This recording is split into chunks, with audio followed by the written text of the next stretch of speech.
പിതാവിൻ്റെയും പുത്രൻ്റെയും പരിശുദ്ധാത്മാവിൻ്റെയും നാമത്തിൽ ആമേൻ. എൻ്റെ പ്രിയപ്പെട്ടവരെ, ഇന്ന് മെയ് 22-ാം തീയതി വെള്ളിയാഴ്ച. അമ്മേ പരിശുദ്ധ അമ്മേ, അമ്മേ പരിശുദ്ധമേ, ദൈവമാതാവേ, കൃപാസനത്തിലൂടെ ഞങ്ങൾക്കും ഞങ്ങളുടെ ദേശത്തിനും അമ്മ മധ്യസ്ഥം തേടി തന്ന എല്ലാ അനുഗ്രഹങ്ങൾക്കും കൃപകൾക്കും ഞങ്ങളിപ്പോൾ ഹൃദയം നിറഞ്ഞ നന്ദി പറയുന്നു. അമ്മേ പരിശുദ്ധമേ, ദൈവമാതാവേ, 2004 ഡിസംബർ 7-ാം തീയതി ഉച്ചകഴിഞ്ഞ് 2:30 കൃപാസനത്തിൽ സംഭവിച്ച അമ്മയുടെ പ്രത്യക്ഷപ്പെടലിനെ കുറിച്ച് തിരുസഭയ്ക്ക് സമർപ്പിച്ചിരിക്കുന്ന പഠനരേഖകളുടെ മേൽ സഭാത്മകമായ പഠനം ആരംഭിക്കുവാൻ ഞങ്ങൾ പ്രാർത്ഥിക്കുന്നു. അമ്മേ പരിശുദ്ധമേ, ഭൂസ്വർലോകങ്ങളുടെ രാജ്ഞിയായ അങ്ങേയ്ക്ക് ഭൗമസംരക്ഷണത്തിനായി പ്രപഞ്ചപ്രകൃതിയെ തന്നെ തിരുസഭ പ്രതിഷ്ഠിക്കുവാൻ ഈ പ്രത്യക്ഷീകരണം വഴി ഇടയാക്കണമേ. പരിശുദ്ധമേ, ജപമാല മാതാവേ, സകല കൃപാസനം പ്രാർത്ഥനയോടും ചേർത്ത് ഞങ്ങളിപ്പോൾ പ്രാർത്ഥിക്കുന്ന ഈ കുടുംബത്തിന്റെ പ്രത്യേക നിയോഗം പറ മക്കളെ.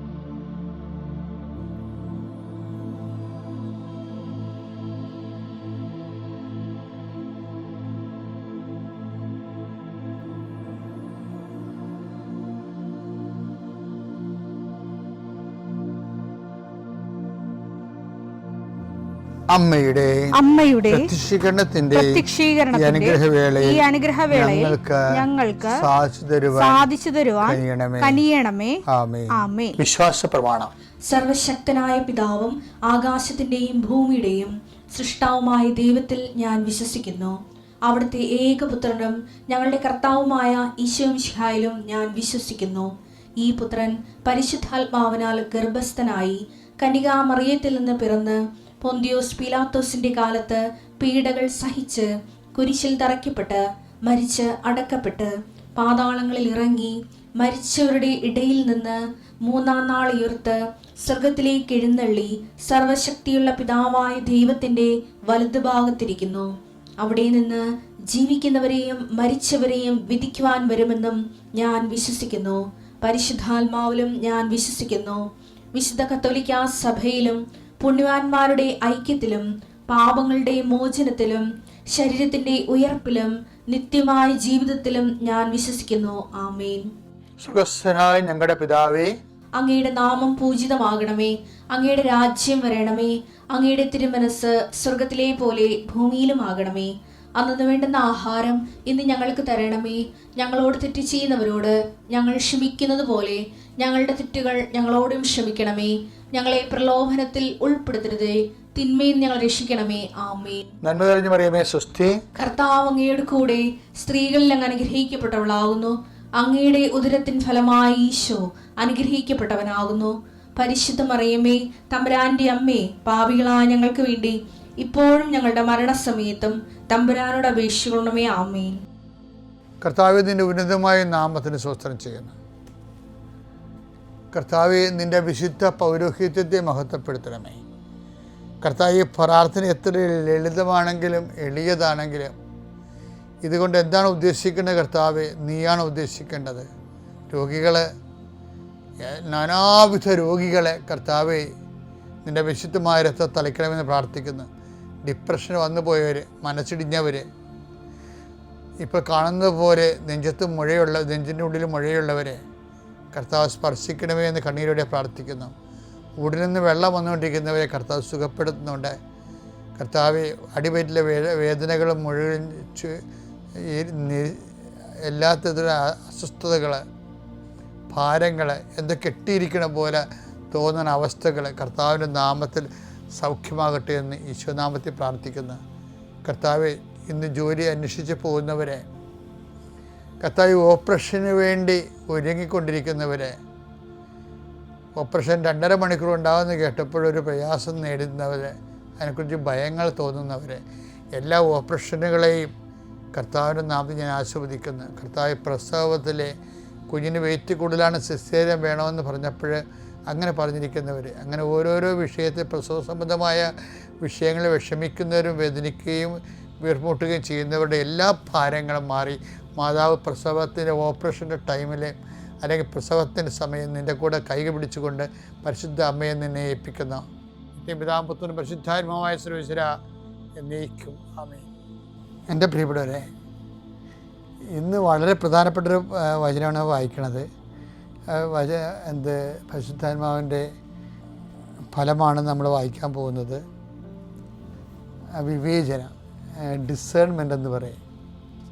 ഡിസേൺമെൻ്റ് എന്ന് പറഞ്ഞു കഴിഞ്ഞാൽ ഒരു വിഷയം കേൾക്കുമ്പോൾ ആൾക്കാരുടെ മുഴുവൻ പ്രശ്നം എന്താണെന്നറിയാമോ? ഡിസേൺമെൻറ്റിൻ്റെ വയറ് വിട്ടിരിക്കണതാണ് എല്ലാവരുടെയും പ്രശ്നം എന്ന് എനിക്ക് തോന്നിയിട്ടുണ്ട്. എന്ന് ഒരു സാധനം അത് നല്ലതാണോ ചീത്തയാണോ, അതിനാണ് ഡിസേൺമെൻറ്റ്. വിവേചനം എന്ന് പറയും. വിവേചന വരവാ. ഇപ്പോൾ ചെറുക്കന് ജോലിയുണ്ട്, ചെറുക്കന് PR ഉണ്ടെന്നൊക്കെ പറയുമ്പോൾ നമ്മൾ ചില അമ്മമാർ, അപ്പോൾ ചില മക്കൾ പറയും എനിക്കും പോകാം ജർമ്മനിയിൽ, എനിക്കും പോകാൻ ന്യൂസിലൻഡിൽ എന്ന് പറയും. അവിടെ ചെല്ലുമ്പോഴേക്കും ചെറുക്കന് 2 ഭാര്യ ഉണ്ടാകണത്, തീർന്നില്ല പരിപാടി. നീ ചിലപ്പോൾ അവൻ്റെ വിസയിലേക്ക് നീ പോണത്, എനിക്ക് മിണ്ടാൻ പറ്റത്തില്ല. അപ്പോൾ നല്ലതാണോ ചീത്തയാണോ എന്ന് അറിയത്തില്ല. അതിനാണ് അപ്പോൾ മനുഷ്യന് ഏറ്റവും അത്യാവശ്യം ഈ കണ്ട പണിയെല്ലാം ആൾക്കാർ വാങ്ങിച്ചിരിക്കുന്നത് വിവേചന വരവില്ലാത്തത് കൊണ്ടാണ്. നല്ലതാണോ ചീത്തയാണോ, ഇനി ജഡികമാണോ ആത്മീയമാണോ ദൈവികമാണോ പൈശാചികമാണോ, അപ്പം ഇങ്ങനെ ഓരോ വിഷയം കർത്താവ് പറഞ്ഞത് എല്ലാം നല്ലതാണ്, എല്ലാം പ്രയോജനകരമല്ല. 1 കൊരിന്ത്യർ 12 എല്ലാം എനിക്ക് നിയമാനുസൃതമാണ്, എല്ലാം എനിക്ക് നിയമാനുസൃതമാണ്, എന്നാൽ എല്ലാം പ്രയോജനകരമല്ല. അതാണ് എല്ലാം എനിക്ക് നിയമാനുസൃതമാണ്, എല്ലാം എനിക്ക് നിയമാനുസൃതമാണ്, എന്നാൽ ഒന്നും എന്നെ അടിമപ്പെടുത്താൻ ഞാൻ സമ്മതിക്കുകയില്ല. നമ്മൾ ചെയ്യുന്ന പല കാര്യങ്ങളും നിയമാനുസൃതമായിരിക്കാം, പക്ഷെ ആത്മീയമായി നമുക്ക് യാതൊരു പ്രയോജനം ഉണ്ടാകത്തില്ല. നമ്മൾ ചെയ്യുന്നതിൽ തെറ്റൊന്നുമില്ല, പക്ഷെ അത് ശരിയായതുകൊണ്ട് നമുക്ക് പ്രയോജനം ഉണ്ടാകത്തില്ല ലോങ് ടൈം. അപ്പോൾ അതെപ്പോഴും അത് ഭയങ്കര പാടാണ്. ഈ വെള്ളപ്പൊക്ക കാലം വരണ പോലെ ഇരിക്കും അത്. ഈ വെള്ളപ്പൊക്ക കാലം വരുമ്പോഴേ വെള്ളം ഇങ്ങനെ പൊങ്ങി നിന്നിട്ട് കര ഏതാണ് കായൽ ഏതാണെന്ന് അറിയാൻ പാടില്ലാതെ മൊത്തം കായലായിട്ട് കിടക്കും. അടുത്ത് ഒത്തിരി കരയുണ്ടാവും. ഇപ്പോൾ ചില വെള്ളപ്പൊക്ക കാലത്ത് പാലം മുങ്ങിപ്പോയിട്ട് പുഴയും പാലവും അറിയാൻ പാല കിടന്നിട്ട് പാലത്തെ പോയി നിശ്ചയമുള്ള ആൾക്കാരെ പാലത്തെ കൂടി കയറി വന്നിട്ട് മറ്റുള്ളവർ വഴിതെളിക്കണില്ല. അപ്പോൾ ഒന്നും കണ്ടാൽ മനസ്സിലാകാത്ത പറ്റാത്ത അവസ്ഥയാണ് വിവേചനപരം ആവശ്യമായി വരണത്. ഇരിക്കണത് പരിശുദ്ധാത്മാവ് നേരിട്ട് തന്നെ ഉള്ള വരവാണ്. കാരണം പരിശുദ്ധാത്മാവ് നേരിട്ട് നയിക്കുന്നതാണ് നമുക്കതിലൂടെ. അത് ഭയങ്കരമായിട്ടില്ലെങ്കിൽ ഇപ്പോൾ ഒരു രോഗം ഇപ്പോൾ കൃപാസനത്തൊക്കെ വരുന്ന ആൾക്കാരില്ലേ, ചിലർക്ക് മനോരോഗികളാണ്, പക്ഷേ പറഞ്ഞുകൊണ്ട് വരുന്നത് പിശാചെന്ന് പറഞ്ഞല്ല വരുന്നത്. ഇപ്പം ഞാൻ മൈൻഡ് ചെയ്യത്തില്ല, മനോരോഗത്തിൽ പോയി മരുന്ന് മേടിച്ച് കഴിക്കാൻ പറയും. അതിൻ്റെ കാര്യം എന്താ, നമുക്കറിയാം അത് പിശാചല്ല. ഇവിടെ പിശാചിൻ്റെ വൈകൃതങ്ങൾ കാണിക്കും, പക്ഷേ മാനസിക രോഗമായിരിക്കും അത് കാണിക്കണത്. അപ്പോൾ ചില മാനസിക രോഗം ആണെന്ന് നമുക്ക് തോന്നും, പക്ഷേ പൈശാചികമായിരിക്കും. ഞാൻ പണ്ടൊരു പിശാച് ബാധിതനെ സുഖപ്പെടുത്തുമ്പോൾ അയാൾ ഇതുപോലെ വൈകൃതം കാണിച്ച് 4-5 പേര് കൂടി അയാളെ പിടിച്ച് മണ്ണിൽ പൊത്തി, അയാൾ ഭയങ്കര ഉദ്ദണ്ഡനായത് കാരണം ഭീമനെ പോലെ ഇരിക്കണം, അയാളുടെ പുറത്ത് കയറിയെന്നാണ്. അപ്പോൾ ഞാൻ ചെന്നപ്പോൾ എനിക്ക് മനസ്സിലായത് മാനസികരോഗമല്ല, അത് പിശാചാണെന്ന് പറഞ്ഞപ്പോൾ ഞാൻ എന്ത് ചെയ്യുന്നറിയാം, Lord Jesus Christ pour out his spirit, the fire fingers soak with the precious blood, Lord infuse his spirit, that with his power, devil's legion, Satan, set us, may creation be dispelled and torn afar from you in the name of Jesus. In the name of Jesus പറഞ്ഞതോടുകൂടി ഇവരങ്ങ് ചൊട്ടിപ്പോയി. അപ്പം അപ്പം ഞാൻ ശരിക്കും പറഞ്ഞാൽ അവരെല്ലാവരും മുട്ടനിൽക്കുകയായിരുന്നു. ആ സമയത്ത് ഒരു 2-3 പേരാണ് എൻ്റെ മുതുകത്ത് കയറിയിരുന്നത്, ബാക്കി കൂടെ വന്ന് എല്ലാവരും മുട്ടനിൽക്കുകയായിരുന്നു ഞാൻ വിശ്വാസപ്രമാണം ചൊല്ലിയിട്ട് പ്രാർത്ഥിക്കുമ്പോൾ. പക്ഷേ in the name of Jesus പറഞ്ഞപ്പോൾ ബലൂന് സൂചി കുത്തിയ പോലെ ഇവൻ ചൊട്ടിപ്പോയി. അപ്പോഴാണ് ഞാൻ മുട്ടുന്നത്. എന്താ അറിയോ, നെയിം ഓഫ് ജീസസ് ഭയങ്കര സംഭവമാണ്. പക്ഷെ പട്ടം കിട്ടി ഒരു 2 കൊല്ലം കഴിഞ്ഞപ്പോൾ തന്നെ കർത്താവിൻ്റെ നാമത്തിൻ്റെ ശക്തിയെക്കുറിച്ച് എനിക്ക് നല്ല ബോധം ദൈവം തന്നത് ഈ ഒരു ഇൻസിഡൻറ്റ് എൻ്റെ ജീവിതത്തിൽ ഞാൻ എഴുതിയിട്ടുണ്ട്. അപ്പോൾ അത് വിവേചനമാണ് വരേണ്ടത്. വിവേചനം പിതാവിൻ്റെയും പുത്രൻ്റെയും പരിശുദ്ധാത്മാവിൻ്റെ നാമത്തിൽ.